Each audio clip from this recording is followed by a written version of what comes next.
কংগ্ৰেছে অমৃত বাদশ্বাৰ নাম দ্বিতীয়খন তালিকাত সাজু কৰাৰ খবৰ বিয়পি পৰাত ক্ষোভিত হৈ পৰিছে বিলাসীপাৰাৰ সাধাৰণ ভোটাৰ ৰাইজ। যদিও বিভিন্নজন কংগ্ৰেছৰ দলীয় টিকট বিচাৰি আবেদন কৰিছে বিলাসীপাৰা বিধানসভা সমষ্টিত, কিন্তু ধুবুৰী জিলা পৰিষদৰ প্ৰাক্তন উপসভাপতি তথা ধুবুৰী জিলা কংগ্ৰেছৰ এগৰাকী উচ্চ শিক্ষিত জিলা উপসভাপতি খালিদ হাছান ওৰফে মুন্নাৰ নাম উচ্চাৰিত হৈছে বিলাসীপাৰা সমষ্টিত।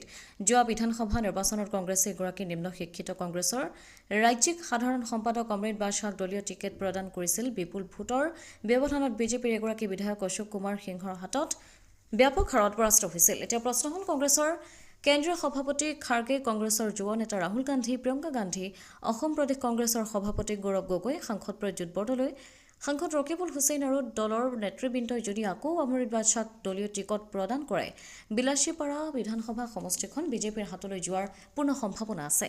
অন্যহাতে ধুবুৰী শ্বপিং মহলত উপস্থিত হৈছিল কংগ্ৰেছৰ পৰ্যবেক্ষক। কাক দলীয় টিকট দিলে জিকাৰ সম্ভাৱনা আছে, তাত অমৃত বাদশ্বাহে শক্তি দেখুৱাবলৈ লৈ গৈছিল বহু ভাড়াতীয়া ব্যক্তিক। তেওঁ উমান পাইছিল নেকি? তেওঁক দলে টিকট নিদিব নেকি? তাৰ বাবে ভাড়াতীয়া ব্যক্তিক লৈ গৈছিল পৰ্যবেক্ষকক দেখুৱাবলৈ। বিলাসীপাৰা ভোটাৰে নিবিচাৰে অমৃত বাদশ্বাক, ভোটাৰে বিচাৰে খালিদ হাছান ওৰফে মুন্নাক। আনহাতে ৫ নম্বৰ নৱগঠিত পৰ্বতঝৰা বিধানসভা সমষ্টি ইতিমধ্যে এক প্ৰকাৰৰ নিশ্চিত হৈ পৰিছে প্ৰমোদ বড়োৰ UPPL দলৰ দলীয় প্ৰাৰ্থী।